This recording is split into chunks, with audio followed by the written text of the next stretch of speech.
진정으로 거듭났나요? 진정으로 거듭나셨나요? 하나님께서 질문합니다. 진정으로 거듭났느냐? 여러분 뭘로 대답하시겠어요?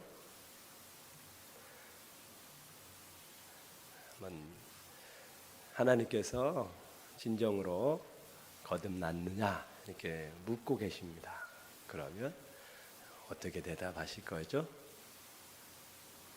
우리 청소년들 거듭나셨나요? 거듭났죠? 너무나 중요한 질문입니다. 신앙생활은 거듭남으로 하나님과 관계를 맺음으로 시작되는 겁니다. 이 관계가 없이 신앙생활을 할 수 있어요. 그러나 나중에 문제가 생길 수 있습니다. 우리는 반드시 하나님과 관계를 맺어야 합니다. 거듭나셔야 돼요. 세상에는 진짜가 있어요. 모나리자 같은 진짜 원본이 있습니다. 프랑스 박물관에 가면 그 원본이 있어요.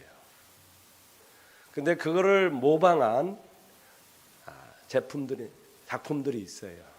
우리가 비전문가들이 보면 그것이 진짜인지 가짜인지 모를 만큼 아주 똑같이 그림을 그렸어요. 그러나 진짜가 있고 그걸 모방한 가짜가 있죠. 짝퉁이라고도 하죠. 우리는 진짜가 되어야 합니다. 진짜로 거듭나서 신앙생활을 하셔야 돼요. 진짜인 척, 진짜인 줄 알고 신앙생활 할 수도 있어요. 그래, 그건 다른 겁니다. 나는 진짜인 줄 아는 겁니다. 그런데 진짜가 아닐 수가 있거든요. 신앙생활은 관계입니다. 예수님의 피로 하나님과 우리가 하나가 되는 거예요. 우리 자녀들은 부모의 피로 자녀가 되는 것처럼 우리 신앙생활은 반드시 관계가 맺어져야 합니다. 그래야 하나님도 우리를 책임지시는 거예요. 여러 개 많이 자녀가 있지만 저에겐 또 제 자녀가 있죠. 저는 제 자녀를 더 책임지고 아끼고 사랑합니다. 마찬가지죠. 하나님께서 우리를 사랑하시고 축복해 주시기 위해서는 관계가 반드시 맺어져야 합니다. 그런데 이 관계가 겉으로 봤을 때는 몰라요. 집사님, 권사님, 장로님, 목사님 누가 오랜 세월 신앙생활 했는데 그 사람 보고 거듭나지 않았다 이렇게 말할 수 있겠습니까? 그런데 거듭나지 않은 채 그렇게 신앙생활 하는 사람도 많다고 합니다. 좀 이게 어려운 문제죠. 우리는 진짜가 되어야 합니다. 여러분 거듭나셔야 돼요. 거듭난 줄 알고 또 거듭난 척은 할 수 있어요. 하지만 진짜로 거듭나셔야 합니다. 오늘 한번 나에게 이런 질문한다는 자체가 조금 불편할 수도 있고 지금 내가 신앙생활 한 지가 얼마인데 이런 질문을 한다는 게 좀 우습게 들릴 수 있지만 이것만큼 중요한 게 없어요. 이게 안 된 상태에서 앞으로 계속 간다? 별로 의미가 없습니다. 나중에 하나님께서 내가 너를 모른다 할 수 있어요. 그럼 큰일 나는 거죠. 그래서 나에게 한번 질문을 해보세요. 그러면 여러분 이 질문을 하나님께 한번 해보세요. 내가 가슴에 손을 얹고 하나님, 제가 진짜로 거듭났나요? 그러면 하나님께서 가르쳐 주실 겁니다. 17절 말씀을 보세요. 예수께서 대답하여 이르시되 바요나 시몬아 내가 복이 있도다. 이를 내게 알게 하니는 혈육이 아니요 하늘에 계신 내 아버지시니라. 우리 하늘 아버지께 내가 진심으로 이런 질문을 하면 하나님께서 가르쳐 주신다는 겁니다. 그리고 내가 정말 거듭나지 않은 것 같다라고 하면 하나님께서 우리가 정말 다시 한번 내가 진정으로 거듭나기를 원합니다, 이런 마음으로 하나님께 구하면 우리 하늘 아버지께서 거듭날 수 있도록 도와주신다는 겁니다. 우리 성도님들 꼭 거듭나셔야 합니다. 그리고 이것을 계속 확인하셔야 돼요. 오늘 이 예수님께서 이 제자들에게 질문을 한 시기는요, 언제입니까? 초창기가 아닙니다. 제자들을 이렇게 모으면서 너희들은 나를 누구로 아느냐, 이렇게 한 질문이 아니에요. 예수님의 사역이 3분의 2가 지나간 시점입니다. 이제 예수님이 조금 있으면 십자가에 달려 돌아갈 때예요.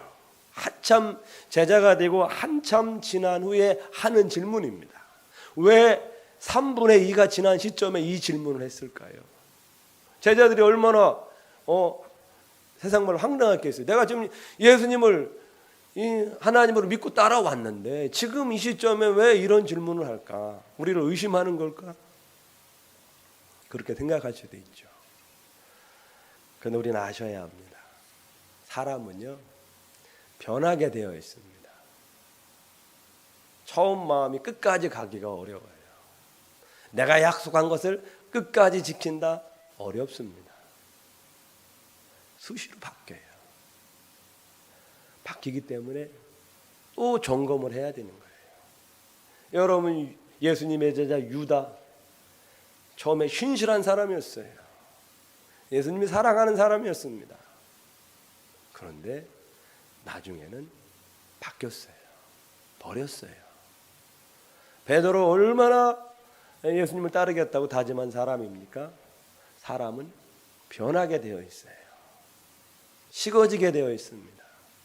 그래서 다시 한번 오늘 우리에게 이 질문을 하는 건 거듭났는지를 진정으로 한번 확인해 보는 시간이고, 나와 예수님과의 관계가 어떠한지를 다시 보기를 원하십니다. 더 가까운 관계, 친밀한 관계 속에서 신앙의 길을 걸어가기를 원하고 계십니다. 우리가 진정으로 거듭났는지를 어떻게 알 수 있을까요? 어떻게 알 수 있을까? 이게 뭐 겉으로 참 판명하기 어렵잖아요. 우리는 뭐 이렇게 혈액형 검사하고 뭐 유전자 검사하면 이렇게 뭐 알 수 있잖아요. 그런데 하나님과 우리의 관계를 어떻게 확인할 수 있어요? 피 검사를 할 수 있습니까? 못 하잖아요. 어떻게 내가 거듭났는지를 알 수 있을까요? 17절 말씀이죠. 하늘에 계신 내 아버지. 진정으로 거듭난 사람은요, 하늘 아버지께서 우리 가운데 확신을 주십니다. 확신을 주셔요. 너는 내 아들이다, 내 딸이다. 이게 확신이 있어요. 성령께서 우리 영을 더불어 너는 내 자녀다, 하나님의 자녀다라는 것을 확신시켜줘요. 오늘 예배 가운데 지금 말씀 듣는 가운데에 성령께서 내 영혼에게 너는 하나님의 자녀다, 이렇게 말씀해주고 계십니다. 그렇기 때문에 우리는 확신할 수 있는 거예요. 확신 있으시죠? 네, 지금 우리 하늘 아버지께서 우리에게 말씀해주고 계셔요. 또 하나, 내가 거듭났는지를 알 수 있는 중요한 것은요, 어떤 결정적인 시기에 내가 무엇을 선택하느냐를 보면 알 수 있습니다. 오늘 읽지는 않았지만 16장 23절 말씀을 보세요.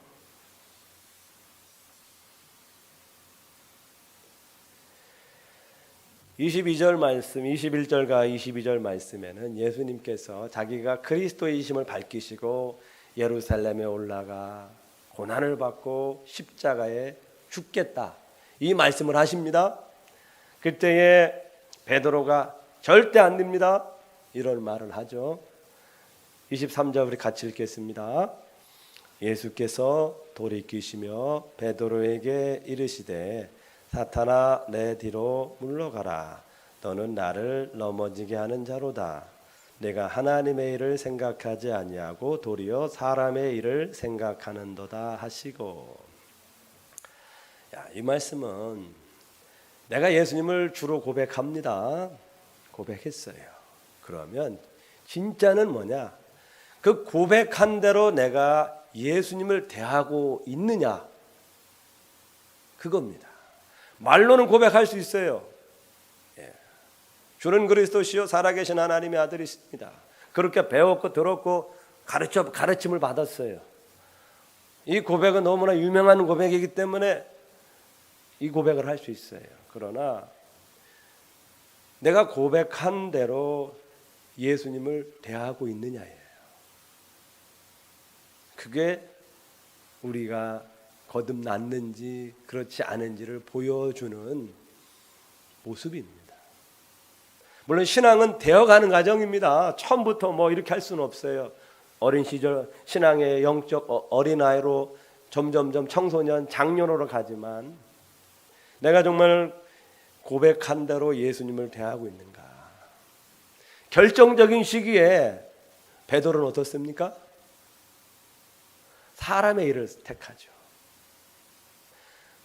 뭐 자기 잘 될 때 내가 예수님 믿으면 뭔가 좋은 게 나오겠다. 그럴 때는 뭐 예수님한테 주는 그리스도시요 살아계신 하나님의 아들이십니다, 이렇게 할 수 있죠. 그러나 결정적인 순간에 예수님이냐 나냐를 놓고 고민하게 될 때에 베드로는 자기 자신을 선택한 겁니다. 예수님을 정말 왕답게 하나님답게 대우하지 못하는 거죠. 물론 우리가 인간이기 때문에 어떤 그런 상황에 늘 하나님을 선택할 수는 없지만 나의 일상의 삶 속에서 내 일과 하나님의 일이 충돌할 때 어떻습니까? 내 이익과 하나님의 일이 서로 부딪힐 때에 나는 어떤 걸 선택하고 있습니까? 이런 모습을 보면 내가 진정으로 거듭났는지 그렇지 않은지를 알 수 있어요.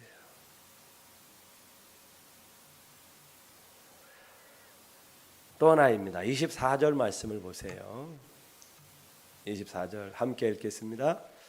이에 예수께서 제자들에게 이르시되 누구든지 나를 따라오려거든 자기를 부인하고 자기 십자가를 지고 나를 따를 것이니라. 아멘. 내가 예수님을 진정으로 거듭나서 따르고 있는가 어떻게 알 수 있습니까? 나를 부인하고 있는지 한번 보는 겁니다. 예수님을 따르려면 나를 부인해야 돼요. 우리가 예수님을 왜 따릅니까? 우리가 예수님을 왜 믿고 왜 따라요? 너무 당연한 질문을 하는 것 같은데 한번 생각을 해보세요. 내가 왜 예수님을 따르고 예수님을 왜 믿고 있는지. 예수님이 믿고 따를 만하기 때문에 그분을 따르는 거죠. 그분이 따를 만한 그런 가치가 없다. 그럼 우리는 따를 필요가 없어요. 그러나 그분은 우리 성경을 통해서 하나님의 아들이고 정말 하나님의 아들답게 많은 이적을 행하시고 그분이 그리스도이심이 증명이 되었어요. 그리고 그분을 따르는 길이 생명의 길이고 축복의 길임을 우리 성경을 통해서 알게 됩니다. 그래서 우리는 예수님을 따르는 거죠. 맹목적으로 따르는 게 아닙니다. 여러분께서 이만한 돌덩이가 있어요. 그리고 이 크기의 금덩이가 있다 그러면 여러분 무엇을 선택을 하시겠어요? 돌덩이, 금덩이. 뭐 이건 뭐 초등학생이라도 다 알죠. 누가 이 돌덩이를 선택하겠습니까? 금덩어리를 선택을 하죠. 신앙생활은 바로 그런 것입니다. 예수님의 그 진정한 모습을 알고 그 진정한 가치를 알게 되면 안 따르는 것이 이상한 거죠. 그게 바보인 겁니다. 왜 이렇게 좋으신 분, 이렇게 능력 많으신 분, 이런 사랑 많으신 분을 안다고라면 안 따르는 게 바보예요. 금덩어리의 가치를 아는 사람은 당연히 금덩어리를 찾죠. 여러분 외국에 갔는데 가이드를 찾습니다. 그 동네를 좀 더 잘 알고 싶어서. 여러분 그러면 어떤 사람을 택하겠어요? 그 동네를 전혀 모르는 초보자를 선택하겠습니까? 아니면 그 동네를 정말 너무나 잘 아는 전문가를 찾겠어요? 당연하죠. 우리 앞으로 가보자는 인생길을 우리가 걸어가려고 하는데,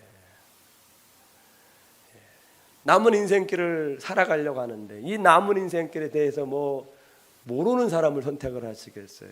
아니면 이 길을 너무나 잘 아시는 분, 그분을 선택을 하시겠어요? 말할 것도 없죠.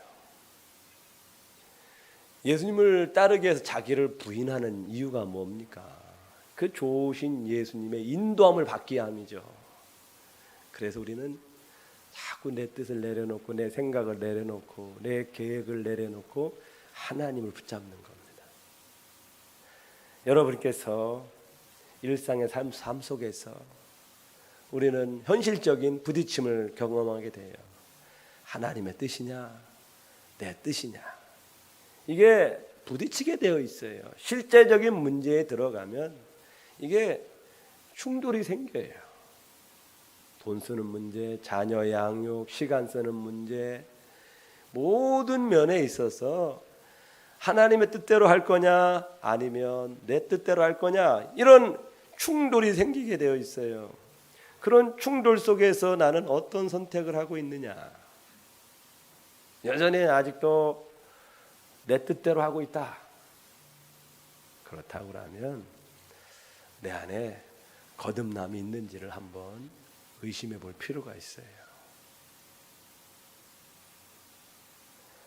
24절에 누구든지 나를 따라오려거든 자기를 부인하고, 영어 성경에는 죄송합니다, must라고 해야 있어요. must. 여러분 좀 우리 영어 중고등학생들 알죠? must가 뭐예요? 해도 되고 안 해도 되고 그런 건가요? must라는 건 반드시 해야 된다는 거예요. must, 영어로. 해도 좋고 안 해도 좋은 게 아니라 must deny himself라고 했어요. 반드시 자기 자신을 부인해야만이 된다. 정말로 나를 따르기를 원한다면 예수님은 강제로 하지 않아요. 따라! 이게 아니라 whoever, 누구든지 나를 따르기를 원하는 사람은 반드시 부인해야 한다. 자기 자신을.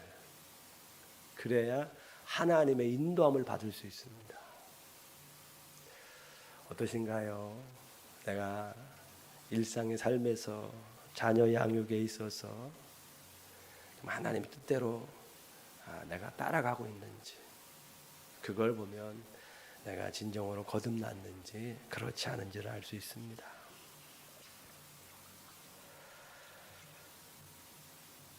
왜 이 거듭남이 중요하냐면요, 오늘 예수님께서 세 가지를 말씀하셔요. 19절 말씀을 봅니다. 내가 천국 열쇠를 내게 주리니. 이 거듭남의 문제는 단순한 문제가 아니라 우리 영혼에 관련된 문제, 천국이 달린 문제라는 겁니다. 천국이 달린 문제라는 거예요. 다른 거 다 제쳐놓고 우리는 영원한 삶을 믿는 자들 아닙니까?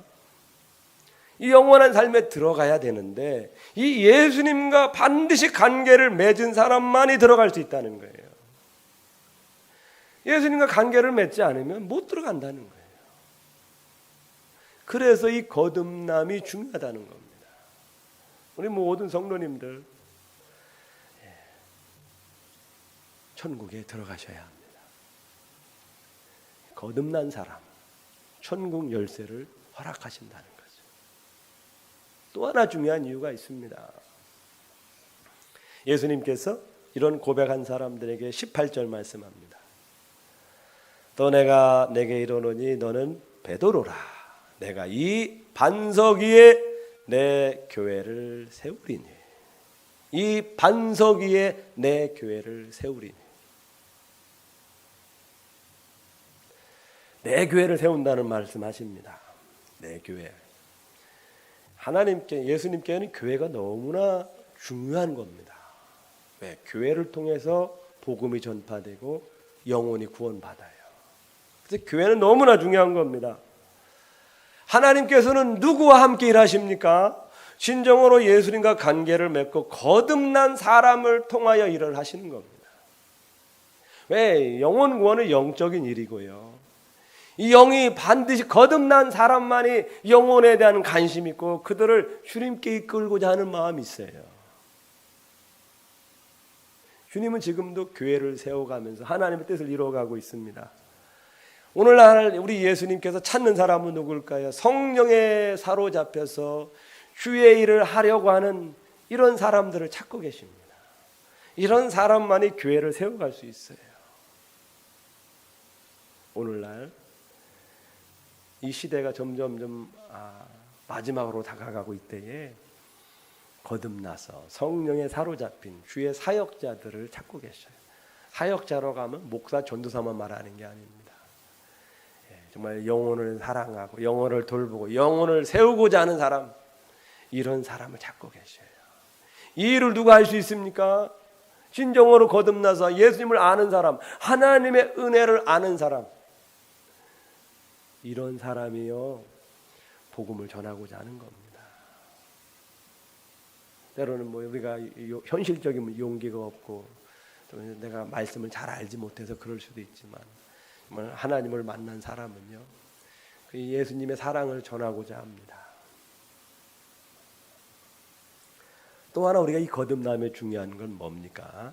18절 끝부분에 음부의 권세가 이기지 못하리라.